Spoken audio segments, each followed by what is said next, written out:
Hey everyone, welcome back to the moment where we're 9 days into this year. Okay, that's just like one thing that I have to say. It's not great out there, but we're here. We're excited. We have a fantastic guest co-host in Laurie Kilmartin. Y'all know Laurie. She's a comedian. She's everywhere. She has her special on Hulu, Cis Woke Grief Slut, which, listen, trademark that if you haven't already. And she's also a late night writer. You've laughed at all her jokes. And now you're seeing her face in all the places these days. Laurie Kilmartin is here. And as always, my wonderful co-host, Rebecca Senanez. Good morning, you two. Good morning. Today on the show, we're going to have Katie Phang, who is a fantastic journalist that we all know and love, to talk about what is happening with the ICE shooting and the murdering of a U.S. citizen in Minnesota and the narrative that the Trump administration is just hoping you will sign off on. But first, let's get into our hot topics. We're going to talk about this new Trump interview that has been getting these like little updates over the last couple days, and I've been obsessing over it, including the fact that his morality is the only thing that keeps him in check, whether or not the U.S. is headed to Greenland, and the world is unhinged, but the award show season goes on, which is great to have Laurie here for that. So we're going to talk a little bit about how the hell do you still make it funny when nothing feels funny? You guys, a lot's going on. Rebecca, kick us off. What's going on with this New York Times interview? All right. So yesterday, the New York Times, I got a push notification that just said Trump lays out a vision of power restrained only by my own morality, which felt in a week of like intense news, like a wild little cherry on top, where it just feels like, oh, got it. But in it, like the article itself was also fascinating. You know, he talks first of this vision of international power, specifically after Venezuela. And this is where this quote comes from, where he says, they say, like, are there any checks on you? And he says, yeah, my own morality, my own mind. And I was like, he's a manifesting girly, you know, like, I guess, okay. And then he talks about the United States going to Greenland, which we're going to talk a little bit about more later. But I specifically found it interesting that he seems like totally undeterred by like the potential breakup of NATO. You know, he acknowledged that there may be a trade-off here where like, oh, you know, if we want Greenland, we might have to get out of NATO. And that seemed to be no problem.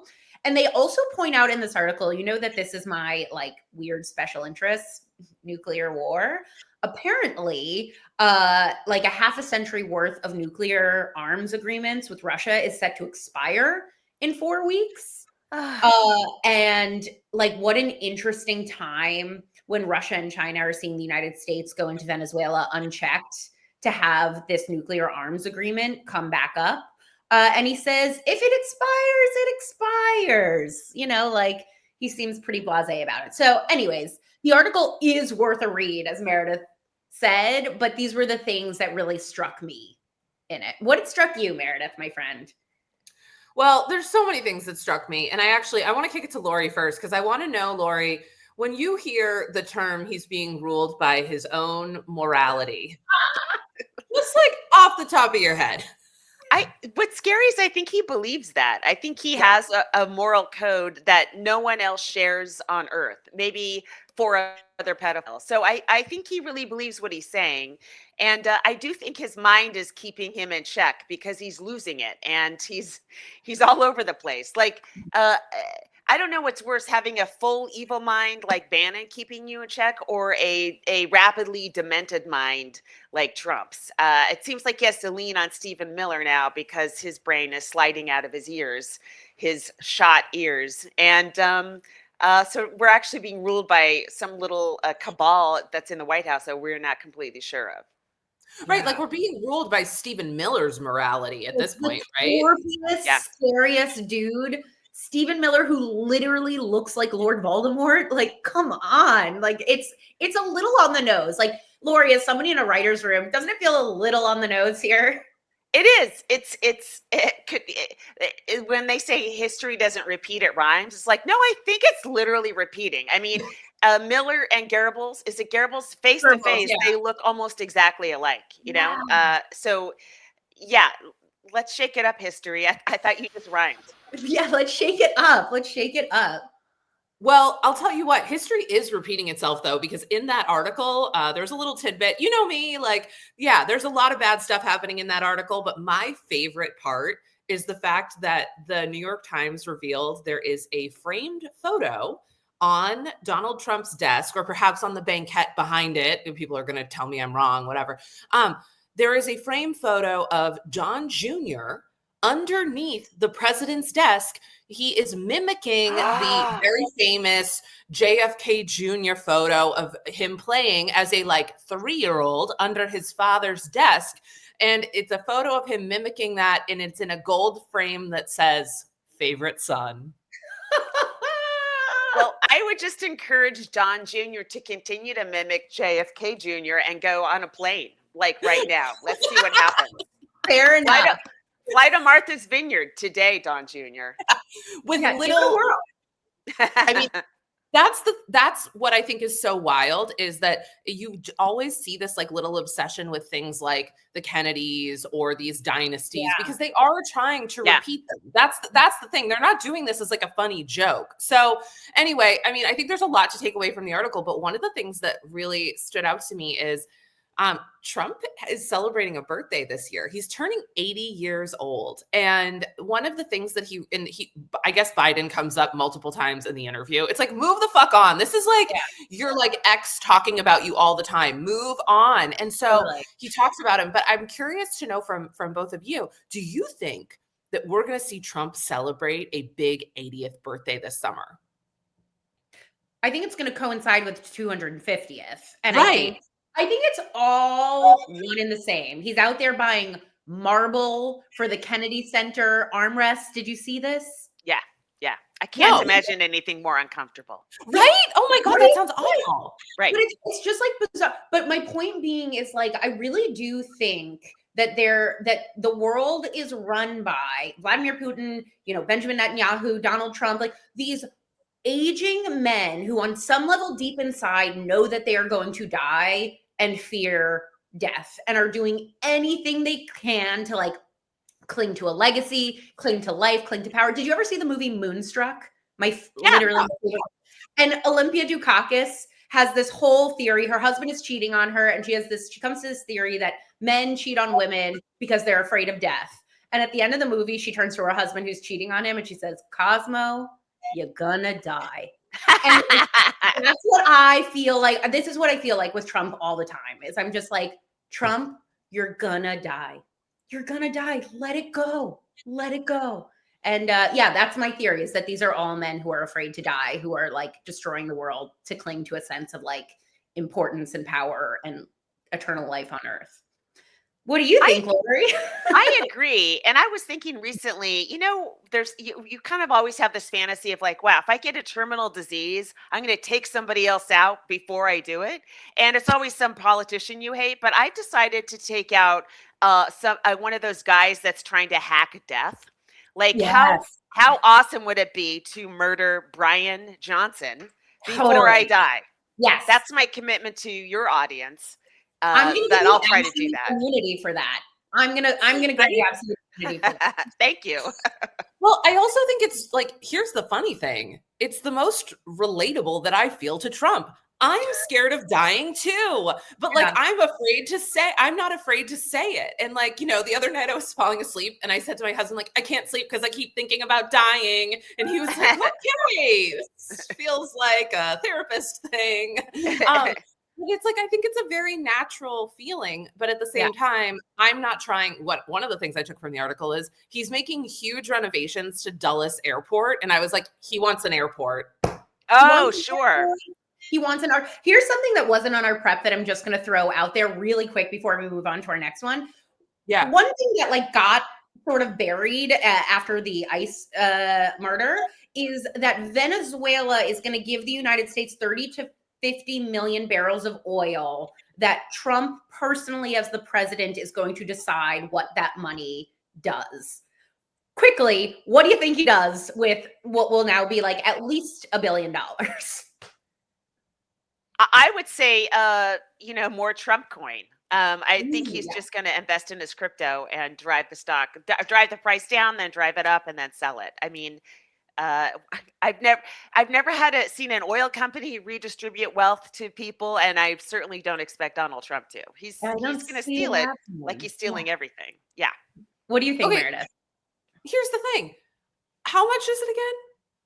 30 to 50 million barrels, and it's like $50 a barrel. And so like the math ends up being over $1 billion. I gotta be real with you. When I heard this, I was like, I have no idea what that fucking means. 30 million barrels. I was like, how much is that? It's like me the other day. Remember, I thought I fucking hacked the system because I asked for Dysport instead of Botox. And then they're like, well, you need more Dysport than Botox. So here's your fucking bill at the end of the appointment. So here's I was like, is that much? I know that's a really dumb question, but like, I can't be the only one thinking it. Like, how much is that? Well, if you're right, and it's just $1 billion, didn't we just give ICE $186 billion? Like, it's not that much money if that's the correct number for everything we're risking to invade Venezuela. Well, my pitch is that he's going to buy Greenland with it. He's going to try and there's a Reuters report that he wants to give every Greenland citizen between $10,000 and $100,000 to buy Greenland. And I was just like, I bet this is how his crazy little wheels are turning. He was like, let's take the Venezuelan oil money and then go buy Greenland. That absolutely fits within his morality. I definitely see him thinking that. I just wish that the contractors he has screwed over the decades could each call one resident of Greenland and say he doesn't pay. He's not they'll understand. Yeah. Yes. Reference check.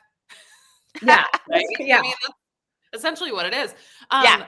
We have a clip, though, I believe, of Stephen Miller talking to Jake Tapper, which, like, by the way, talk about a couple of horrible men, just in different fonts. Let's be honest, right? Like, but Vienna's gonna pull that clip up for us because, I don't know, white men talking. Why not? Exactly. Pull out that the U.S. is ever going to try to take Greenland by force? Well, let me go back a step. The president has been clear for months now, so I know you're treating this as breaking news. The president has been clear for months now that the United States should be the nation that has Greenland as part of our overall security apparatus. The United States, but your wife posted that like hours after the Venezuela operation. No, but that's why it's newly relevant. No, I'll talk with you about it for an hour. I think it's a really important conversation. I just wanted to reset, Jake, by making clear that it has been the formal position of the U.S. government since the beginning of this administration, frankly, going back into the previous Trump administration, that Greenland should be part of the United States. The president has been very clear about that. That is the formal position of the U.S. government. Right, but can you say that military action against Greenland is off the table? It wouldn't be military action against Greenland. The Greenland has a population of 30,000 people, Jake. The real question is, by what right does Denmark assert control over Greenland? What is the basis of their territorial claim? What is their basis of having Greenland as a colony of Denmark? The United States is the power of NATO. For the United States to secure the Arctic region, to protect and defend NATO and NATO interests, obviously Greenland should be part of the United States. And so that's a conversation that we're going to have as a country. That's a process we're going to have as a community of nations. So you can't take it off the table that the U.S. would use military force to seize Greenland. You can't take it off the table. Jake, I understand you're trying very hard to, which again, is your job. I respect it. It's great to get exactly the headline, right? That catchy headline. I'm just trying to get an answer to the question. That says Miller refuses to rule out the... I guess my biggest takeaway is, Katie, DM me back. Katie, you left me on red. We've talked before. We have. Katie Miller and I have talked before. And I said, yes. Yeah. Oh, yeah. We had a very friendly exchange. That's actually not me being facetious. And I asked Katie if she wanted to connect a little bit more on some of the other stuff that she's saying, but she has left me on red. But I think, you know what? I guess my question, Rebecca, you probably know this much more than me, but like, so this is why it's coming up, is like, what value is it if we have Greenland other than just like manifest destiny? I mean, I think it is like the Don Rowe doctrine. I think he genuinely sees the world and is like, I want the Western hemisphere, and Russia can have the Eastern hemisphere, and China can have Asia. You know, like I think it is as simple as that. In this New York Times article, they ask him and he's like, it's a psychological thing. I just wanna own it. And I think it is, I don't know, with Trump, I always think it's in some ways incredibly simple. Like, I don't think it's a strategy. I don't think it's like I think it is just, he looks at a map and he says, why doesn't Greenland belong to me? And I think he wants the whole Western hemisphere. I genuinely think that's, who knows how far that goes or what that looks like, but that's what I think, is he looks at Greenland, he says, why is that not mine? Why not look at Alaska and say, why doesn't Canada own that? I mean, why do we own Alaska at all? It's ridiculous. Or even Russia. Like, it is closer to Russia than the United States. The whole thing is so absurd. And that's why it's also scary that he doesn't care about NATO going away, because NATO was sort of like the opposite of the Monroe Doctrine, is like, how do we have international cooperation in a way that like doesn't result in this? And it's also scary why he's okay with nuclear arms deals expiring, you know, like it's crazy. You know, No. You go, Laurie, because I'm at a loss. I think we need to go to Santa Monica High School and find the kids who didn't beat the shit out of Stephen Miller and ask why he still has his original teeth. He should be incapacitated, unable to speak, and drooling from the mouth if you looked at any of the footage from when he was in high school. And I can't believe these so-called bullies let him get away with this. So let's take it to the source and get really angry at his origin story. This is such a deep cut, but a woman I went to college with, who was very political in college and then went into local politics in the state, we went into college afterward. The other day, she posted that she went to middle school and high school with Stephen Miller. And like, from middle school, she said that this cretin was spewing racial hate. And like, I don't know, in middle school, the thought of like, where did you get this idea? You know, like, how does a 13-year-old boy? But it was so interesting to see this woman be like, yeah, I remember. It's like remembering that kid you went to school with, and you're like, yeah, he was a piece of shit when we were 12, and he's a terror now. And his family isn't like that. I don't know if his parents are like that, but definitely the like cousins and etc. are like disowning him publicly. So I also, it's like, as we got to move on, but like, as a Jew, I'm like, the shame that like, where do you think your grandparents came from? The Mayflower? Like the shame that you would take these Nazi tactics that are like historically imposed upon us and do anything except fight back against that, let alone like reinstate them on a global level, is just like, it is so beyond shameful to me, as you know, like extended family is like, it's bananas. Well, we're going to have our guest on soon who will be able to give us so much more insight. But there is one thing that I want to get Laurie's insight on. And that is, you know, last week we had the Critics' Choice Awards. Chelsea Handler and her writing team, I think, absolutely killed it. I think I appreciate the fact, I think Conan's great, but I do believe in women in awards shows. And so one of the questions that I wanted to ask you is like, you know, even last week, I mean, they had to contend with like writing around Venezuela. They had some good jokes about it. But now it's an even crazier week. So what do you think happened? Like, can you walk us through like what happens in the writer's room, not just on the Academy Awards, like you've written on, but in like weekly late night stuff when you have these really hard things happen? Well, awards are so tricky too, because the audience, it's not a normal audience. The audience is celebrities, and they're all hungry or drunk or freaked out because they want to win the award that they're nominated for. So they're a terrible crowd. They don't laugh at a lot of things, and they ooh things really easily because they know they're going to be caught on camera responding to whatever your Venezuela joke is. And so I hadn't thought about that. That's interesting. Yeah, they're a terrible audience. So that's number one thing you got to deal with is what kind of sounds do you want to hear from the crowd besides laughter, Mm. and I don't know. I guess it depends. It's host by host. Right. You know, do you want to provide a bubble where people can just forget for 3 hours that there are horrible things happening and we're just going to enjoy some silly jokes? There's complete 1000% value in that. Sometimes you just need to leave things alone for a little bit and escape and get a couple good laughs, and then with the late night shows more, it's you are responding every single day to what's happening, and it does.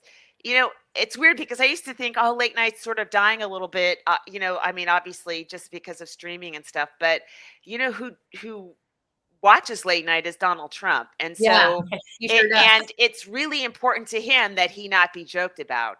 And so every time a late night show hits back a little bit, it's something. It drives him insane. And they care about that.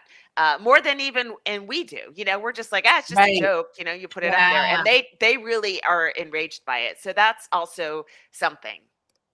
Okay, I have one more question before we transition to our guest. And Laurie, if you had to pick the president who's the best at taking a joke, like about themselves at their detriment, that you have seen in the last, 40 years, who would you say? Okay, I mean, Obama's a kind of an obvious choice. He Right. was good at telling jokes. I kind of think George Bush was good at it too. Yeah. I don't like him, obviously, although I like him a lot more than Trump. But I actually think he understood he was kind of dumb. Yeah. And went with it. Watch me drive this. Yeah. Right. Honestly, Yes. we love that. Well, we're gonna prep to our guests. We're gonna talk a little bit about some of the other stuff that's going on. In particular, we're gonna talk about ICE in Minnesota. We have with us today Katie Phang. She is an independent journalist and trial lawyer. You know her from the Katie Phang News channel on YouTube. We are thrilled she's with us today. Oh my God, look at her. There she is. Hey, everybody. Thanks for having me. What a great way to end a shitty week, being able to be with you guys. We feel the same way. My God. I'm like thinking, we barely kind of crawled out of the ashes of 2025. Felt very Phoenix-like when we started 2026. I was reading all about it being the year of the fire horse and the Chinese zodiac and how it kicks off. And I was like, shit, it's been a whole year and 7 days so far. So I'm ready. I'm ready. Let's go.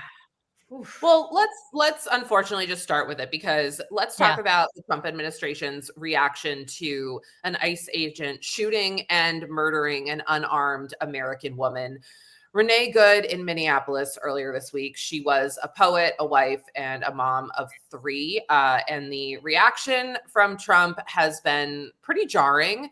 The narrative that the administration has put out is that this woman was a domestic terrorist, that she intentionally struck the ICE agent with her car. I know you've watched this video multiple times. I was watching a video that you did earlier today about this. Can you help us make a little sense of how this narrative is getting spun by the videos? And do you think that the majority of Americans have seen this video? Oh, I think the majority of Americans have seen some version of bystander footage. Whether they've seen all of the angles is left to be seen. There was an incredibly, I thought, well done, comprehensive video that the New York Times put together. It cobbled together several bystander footage videos. And I thought it was incredibly well done because it began prior to the shooting. And that was a really critical part of it, because what you're hearing from the Trump administration, as is typical with the Trump regime, as we call it, they're lies. It's a false narrative. And as somebody who did a lot of crisis comms and PR prior to going into full-time media, because I've been a trial lawyer for decades, you never want a client or a party having a particular position to which they are committed. And straight out of the gate, you heard Kristi Noem calling her a domestic terrorist. You saw Trump in his absurd Truth Social. You now even have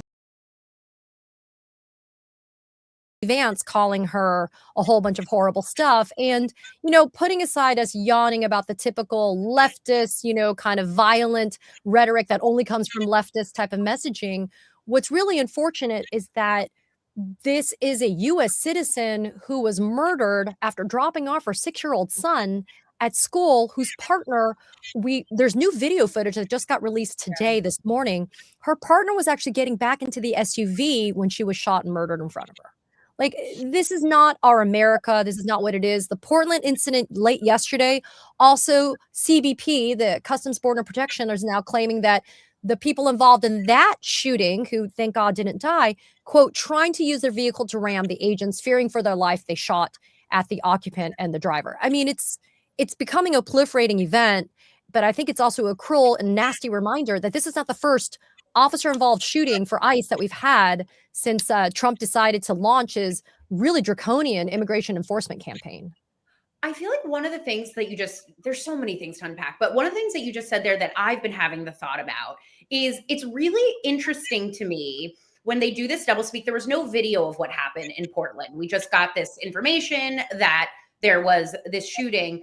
And now that we know the Trump administration blatantly lies about it and are using this, oh, there's a domestic terrorist group teaching people how to use cars. I saw this story and I immediately was like, well, that can't be true. You know, like I didn't believe, it's hard to believe anything. Like, how do Americans believe anything when there's the administration proliferating an idea that there's a domestic terrorist group teaching people to use cars to kill ICE, and then we're seeing videos that like negate that? It's why I am saying we can believe our own eyes, right? And I think it's an absolutely tragic thing to say, that we cannot trust official government information anymore. And I was never a conspiracy theorist by any stretch of the imagination prior to any iteration of this administration, including the first term. But now I seem to ascribe to a lot of it, because I feel like you cannot believe anything that comes from them. If you look at official government websites, they have now been totally deployed as propaganda for this administration. Yeah. The wisest, sanest thing would have been for them to say, we don't know what has happened. We're going to conduct a full and thorough and fulsome investigation. But now we're hearing that the feds have frozen out state and local investigators from the Bureau of Criminal Apprehension in Minnesota, which is the investigative arm of the state of Minnesota, to be able to find out what happened in Minneapolis. And so now, you know, whatever comes out of the federal government is going to be a self-serving narrative. And that means that we in media, and frankly, in culture, in every aspect of American life, we have a duty and obligation to seek the truth. And that is why I think it's important. I like to say that knowledge is power, and I'm empowering people with the truth. We need to get it out there, and we need people to understand that this government is not out to help them, but out to get them. Amen. Okay, I have a really crazy conspiracy theory, and I want to throw it out to the group. Okay. Okay. And I'm not a conspiracy theorist either, like at all, unless it's about the Kardashians. But Minnesota, Minneapolis has been such a big thing for Trump. I've been talking about that for a while. We've had Hope Walls on. We've talked about that with her. Yep. This is a crazy thing. Do you guys, is there a world where early this week they said to them, like, hey guys, ICE, as you're in here, if something happens, if you feel like you got to do something, that's okay. Like, do you think they were waiting for a moment that they could escalate to that? 100% that is not a conspiracy theory, because we know that months ago when DUI hire Pete Hegseth did that big convening of generals and admirals and everybody, and gratuitously stood there and strutted around like a peacock and said, you know, we're basically going to use American cities as military training grounds. Yeah. For what? There is a reason why the federalization of the National Guard and the deployment of the U.S. military from every aspect, legally, factually, and otherwise, has been condoned, especially by federal judges as of late, because there is not the need for them. They have been trained to be killers. And that is okay, right? If we are training our military to be lethal weapons, that's kind of where it comes from. They're not trained to do day-to-day street interactions with people like our local law enforcement are, which is why you see a lot of local law enforcement, including the Minneapolis police chief and in other states and places like Portland and others, saying, we don't need you here. We are fully capable of handling what is happening. We don't need you to instigate. And in this instance, considering the Somali fraud allegations and the fact that they are now withholding $10 billion in healthcare funds for children from 5 Democratic states, California, Oregon, and otherwise. You want to have and you want to foment protests, or you can call them violent and chaotic, so you can deploy the National Guard and you can militarize these cities so that in 2026, when we have our midterms, you have such a huge military presence that are standing there watching you get in line to vote that you, out of fear, don't go and vote. Do it. Oh, go ahead. No, Laurie, you go, please. Yeah, I mean, if they're going after, they are targeting Black and brown Americans. Why would you risk that by standing in line to vote? That's actually quite terrifying that you laid that out. Who wants the harassment? Who wants the fear of U.S. citizens? As we saw, Nicole Good was a U.S. citizen. Who, as a U.S. citizen, wants to be dragged into custody to have to prove your citizenship? And by the way, if you get dragged into custody, what don't you do? You don't get to vote right then and there, right? And also, by the way, he's already started dismantling the mail-in ballots. Trump has gone and said, oh, that, you know, like he's doing it from. What I have found really terrifying about this week is it feels like it's coming from every side. It's like they're pulling out from underneath us. They're pulling out information from underneath us and then attacking us and telling us what we didn't see. My answer to this conspiracy that I kind of want to like take forward is yesterday in a press conference, Vice President J.D. Vance, who is like the most, like truly maybe the worst person on earth, although Stephen Miller, Stephen Miller. You think so? Okay. He said, well, I want to watch a clip because he said that this person, this ICE agent has been. Thanks for taking my question. So the head of Minnesota's investigations agency says that the U.S. Attorney's Office has essentially cut off the state investigations agency's access to the investigation. What is the precedent for that, and why shouldn't the Minnesota officials on the ground have access and evidence to work on this investigation? First of all, I wish the state officials in Minnesota would investigate why you have so many people who are using their vehicles and other means to actually interfere with a legitimate law enforcement operation. The precedent here is very simple. You have a federal law enforcement official engaging in federal law enforcement action. That's a federal issue. That guy is protected by absolute immunity. He was doing his job. The idea that Tim Walz and a bunch of radicals in Minneapolis are going to go after and make this guy's life miserable because he was doing the job that he was asked to do is preposterous. The unprecedented thing is the idea that a local official can actually prosecute a federal official with absolute immunity. I've never seen anything like that. It would get tossed out by a judge. So what I'd like Minnesota to focus on is the real issue that they're encouraging people. Minneapolis officials are encouraging people to commit violence against ICE officials. It's ridiculous. It's got to stop. Okay. Yeah, I was gonna ask you, like, does this meet absolute immunity? It also, like, it struck me that the Portland shooting happened right after. I was like, it sounds to me like he just gave everybody a pass. Cook, Katie, go cook. So a few thoughts. One, being an absolutely petty bitch. Can you imagine coming home to that mansplaining couch fucker? I could not imagine being Usha Vance, who I think also is a whole other fucking conversation to be had. But no, Yale Law School is clamoring for its law degree back from this guy. There is no absolute immunity. It doesn't exist. There is this idea that there is federal immunity that is possible for a defense if a federal agent like the guy who killed Renee Nicole Good gets criminally prosecuted. However, it doesn't give you absolute immunity. You have to be able to do in conduct within the scope of your duties as a federal agent, and you can't go beyond that. You can't violate your training to be able to do it. And we know that that's exactly what this guy did. But you have absolutely hit the nail on the point, though. When you have the vice president of the United States with a footnote law degree, again, Yale wants it back, who says just so definitively in my mansplaining way that there is absolute immunity, and you're some dumbass federal agent, you're like, well, shit, I'm just going to go do whatever the hell I want to do because the vice president told me that I have absolute fucking immunity. So you know what? Am I going to parade in J.D. Vance at your trial when you're prosecuted and say, well, here's my defense, J.D. Vance? It's just wild, which is why I mentioned yesterday the need for the state and local authorities to be able to get charges in these instances is so critical because then Trump can't pardon your state offenses.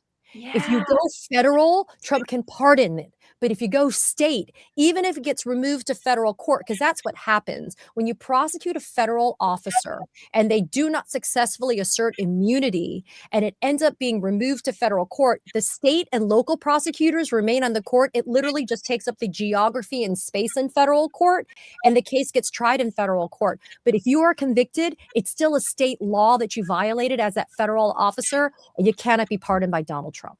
this just occurred to me, but do you think this is part of why they're not letting state investigators into the FBI investigation, to make it into simply a federal and not a state level offense?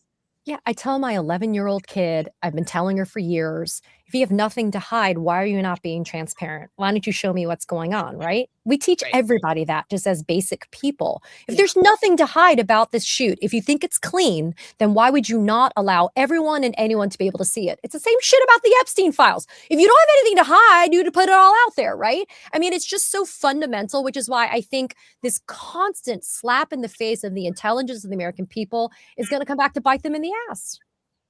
I pray.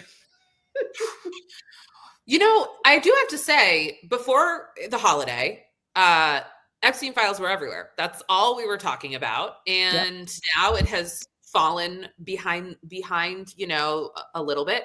So I'm curious to know, Katie, like, how connected do you think these are in terms of distraction? And does throwing it to the group, what is the latest on the Epstein files? Funny you should ask. I just did a video for my YouTube channel that's going to drop in a few hours later today about the latest in the Epstein files. There's 3 new subpoenas from House Oversight going to Les Wexner, longtime billionaire buddy of Jeffrey Epstein. He's the former CEO of Victoria's Secret. I said, God rest her soul. The late Virginia Joffrey has testified in a deposition that Les Wexner was one of the men to whom she was trafficked by Jeffrey Epstein and Ghislaine Maxwell. He got a subpoena by House Oversight to sit for a sworn depo, as well as the longtime lawyer and accountant for the Epstein estate. They, in their individual capacities, got subpoenas as well. And so that is very interesting. And then you also have a bipartisan push, which was incredibly creative legally, from Congressman Ro Khanna and Thomas Massey to get a special master, or an independent monitor, as it is sometimes called, appointed from the Southern District of New York to compel the DOJ to actually comply with the law. Because as we know, the DOJ keeps on saying, oh my God, look, I found another 1 million documents. Oh my God, I found another 2 million documents and I can't comply. I'm trying so hard. They want a special master to be appointed who kind of is a taskmaster and says, do it by this date and give me a reason, a real reason. And you can test the legitimacy of the excuses from the DOJ. So you mean it shouldn't just be up to Trump's own morality to restrain himself? Is that perhaps what you're saying here? God forbid, right? Yeah. I just want to grab Pam Bondi by the ponytail and put her in jail, but I guess we can't do that. No, we can't. I mean, but I can say that, well, you know what? I take it back. When we resume power and the Democrats are actually the adults in the room, assuming that Pamela Joe was complicit in some crimes that can still survive a statute of limitations, which I probably think is happening in real time. We just don't see it. Maybe we do. There can be some version of accountability. I just think that part of accountability has to include total sunlight as the disinfectant on what has happened here. And we're not going to get that until we're really controlling those levers of power. Something that this is like a little bit of left field. This week on January 6th, the White House put out this bizarro page explaining that Nancy Pelosi had been the proliferator of January 6th. I made a video about it, and I couldn't believe the amount of people that were in my comments saying this is a Democratic hoax, never happened. So then I went to go make a second video, Katie, looking like to try and pull up some facts. And I didn't realize the DOJ had erased January 6th court records. And like this happened on the same day that they were telling me the video that I saw with my own eyes was a lie. And it really, like, I didn't sleep well last night. Like I feel like this real Orwellian chill where I'm like, the information is slipping out from underneath us. I went to go to try to explain to people based on court records what actually happened on January 6th, and they were not there. And I didn't know that they weren't there. It happened. The one that I happened to look at said updated May 2025. My question to you is like, what do we do? Are we supposed to be saving everything? Like I have this instinct now, like I literally saved the video of Renee Nicole Good being killed to my phone just in case that I couldn't find it a year from now. What do you have any of, like as a journalist and as a lawyer, like how should Americans be gathering information without feeling nuts? Because I feel nuts. Well, because they are actively trying to gaslight you. They are actively making you question, am I not allowed to believe my own eyes? And you know that you are. And it's interesting because when everything happened to Renee Nicole Good the other day, I actually posted on my social, you people in Minneapolis, you need to save your videos. And I said, people, if you have Ring cameras, please check them out and save that, but save it in safe places, not your Jeff Bezos Amazon places, right? Like save it in places, A hard drive. like your external hard drives. Let's go old school on this, right? Let's not put it in the cloud, because you are right. The DOJ was actively eliminating, erasing, removing, however you want to call it. In the legal phrase, we call it spoliation of evidence. And this is so fortuitous that you and I are having this conversation. Just a few days ago on January 6th, I interviewed an investigative journalist from NPR. You know, NPR began immediately back in 2021 compiling all of this videographic and photographic evidence from January 6th, and it's actually become a publicly accessible archive. And the reason that they did it is not only did they want to document, which was a huge memory and a stain on American history, but they started noticing that things were starting to be erased from the DOJ out of actual criminal prosecutions at the time. Because remember, they didn't all get pardoned until January of 2025. And so this guy, Tom Dreisbach, the investigative journalist, he's like, we were stunned. We sued in court to make them stop eliminating this evidence. And so now there's this huge public archive, but that's where we have forced ourselves to be. But you know who's doing it? It's NPR. NPR is always a moving target for this administration, which is why public broadcasting ended this week, right? Like, yeah, bye Sesame Street, right? I mean, this is the place that we find ourselves. I'll say this. When it comes to saving screenshots of conversations, Chris Cuomo, just want to let you know that I did screenshot our conversation. So did he try to delete sorry, it? Bro. Sorry. He didn't try to delete it, but he probably you probably shouldn't have said what you said, but I already shared it on the internet. So what are you going to do? Watch your DMs, Chris. You guys need to come to South Florida for a field trip and go hang out with people that grew up with Katie Miller. I'm just going to say. No, that's good. That's good. Katie, I have our conversation screenshotted as well. So that I will say. Katie, we are so grateful for you and the incredible independent reporting that you're doing. Can you remind our friends where they can find you?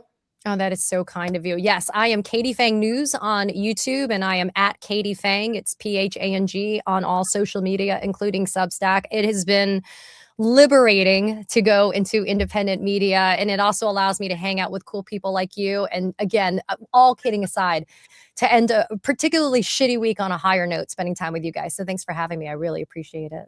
Processing it together, Katie. Right? Thank you so much. Have a great day. We'll come see you in South Florida. Watch out. Y'all come down. We'll go do some sleuthing together. I actually about that. Trust me, there is some dirt there, my friend. Trust me. I love this for us. Yeah. Thanks, Katie. Have a great day. Bye, guys. Bye. Woo. Okay, Laurie, I gotta ask you. You hear all of that, and it's like, where can you find the funny? Like, when you even hear those stories, you're like, okay, like, where's the funny? It's a challenge. You know, I just watching JD Vance talk made me realize, like, we all want Trump to die, but this is what we're going to be left with, and I have to hear that voice. Like, they've left us with no options. He's a young. He's not.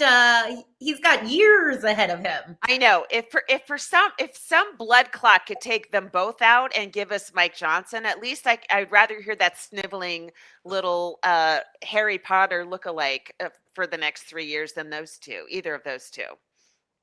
Okay, I have to read this because Laurie. I'm going to assume. Mm-hmm. Granted, something else I saw, that you, like me, were probably raised Catholic.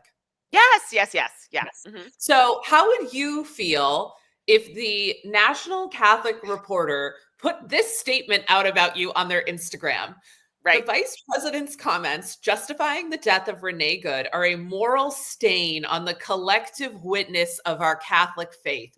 My mother would find a way to resurrect herself to slap me across the face if that was being out there. Like, as a Catholic, when you hear that, like, don't you just know, like, that is the ultimate shame? Oh, it is. And also, like, Pope Leo is actually bringing it. And I love what he's doing. And Francis too. Like, when the Catholic Church I grew up in, I was not into. Then all the pedophile stuff came. I'm like, why would anyone, right? And I've dragged my son to church once just so he knew how, what I dealt What you with went as through? a child. Yes. So I understand some of my trauma. But I mean, the pivot that they're doing on some issues, not, abortion, obviously, or gay rights, really, but their pivot they're doing on this is really impressive to me. And I think that's obviously coming from the Vatican, I he's anyone who converts to the Catholic faith is I so know. suspicious to me. Like, it is so draconian. Why would you want to be a part of that? And so he's one of those converts, JD, that takes to it and, loves Opus Dei and is like attracted to the Catholic Church from the year 800 or something, he's definitely not a Martin Sheen Catholic or a Berrigan Brothers Catholic. He's an old school evil guy, Yeah. Oh, for sure. Like, I feel like when I found out he I was just gonna say, I always love the Catholics. I don't know, the Catholics have always, my best friend, I always say my best friend growing up was a Catholic girl, Irish Catholic, and she was the first person that said to me when we were in middle school, we don't use the word gay as a derogatory term. And I never did again. And she said, we learned it in church and we don't do it. And ever since then, I was like, Catholics get a bad rap. Catholics have like a moral center there. So sorry, go ahead. No, I just thinking like, and as soon as I found out he was a convert, I was like, oh yeah, like that, right. It completely tracks, who else is a convert? Who's that child actor who's now like an adult actor who's like fucking insane? The kid from Even Scott Steven. Baio? What? No. Shia LaBeouf? Shia LaBeouf is also a convert. Really? Which, like, yeah, it all, and he loves Opus Dei, he loves Latin Mass. It's all that fucking bullshit. Wow. So anyway, on a lighter note, Rebecca, what's having a moment for you right now? I don't know that this is necessarily a lighter note, but it has interested me, which is on TikTok. My feed is now filled with Europeans, Canadians, and Australians talking to Americans and saying, why aren't you protesting your government? And what's fascinating about it is, like, theoretically, they're very right. And I get it because, like, the United States is doing terrible things and it affects every single country.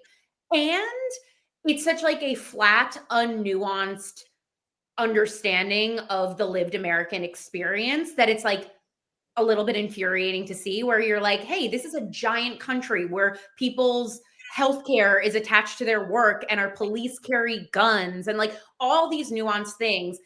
And I see a lot of Americans giving this pushback, and it's the same Americans who've also been very loud about telling the Middle East how to run their countries. And it's just interesting to see this flip, to see the world trying to explain the American experience to us, and to see it and be like, yeah, I hear what you're saying. I agree. And it doesn't, like, you couldn't possibly understand the lived reality on the ground. It's having it, like, it's bizarro world, and it's important to see it. And I just find it absolutely fascinating. And that's what's having a moment for me. What's having a moment for you? You know what? I'm going to kick it to Laurie first because I think she's got some really fun stuff going on. So let's lighten the mood. Well, I hope it's fun. I mean, what I love this week is watching Iranians overthrow their government fucking finally. I mean, that happened in 1979, and there's a whole 2 generations of women that have lived under this horrific regime that doesn't even let them. I mean, you just see young Iranian women doing cartwheels in the street, doing backflips, and the caption is, they're actually not allowed to do this. Like, what? You can't even move. And there's a bunch of video of Iranian women lighting a picture of the Ayatollah on fire with the cigarette they're smoking, which is so badass and so It is cool. iconic behavior. Totally. Totally. And it's exciting to see so many young women going, fuck this, Yeah. and seizing their rights back. And, I don't know if they're the complete driving force behind it, but the police are even responding, like authorities are even responding and siding with young people on this. And, Iran has so many young people and it's so much to contribute. And they've just been under this literally or metaphorically a veil for so long, and I can't wait to see how it turns out for them. I hope it's awesome. I know. I like that. That's my I don't know, Richter scale for fun. Now I'm like, what feels fun? What's happening? This. Yeah, over the Iranian government. Yeah. Also, too, just, here at the moment, we don't condone the use of nicotine products. But I will say, yes, we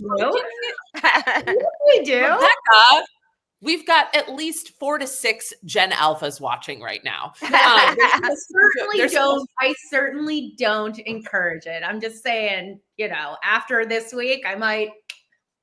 Yes, here we go. Yes, this is an cool. This is an album cover. This is the coolest chick I've ever seen in my life. This is, and we actually condone anything the Islamic government, the Islamic I blanking on how exactly they're called, but if they're against it, I'm for it, and good for this gal. Yeah. Right.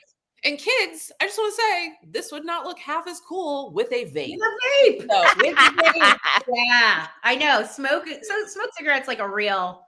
Right? Like a real fuck up. That's the theme of today's show. Yeah, if you learned anything today, kids, get lung cancer like your grandparents do. Okay, the old-fashioned way. Get an old-fashioned cigarette addiction and switch to vaping when you're pretending it's better. Don't vape, you losers.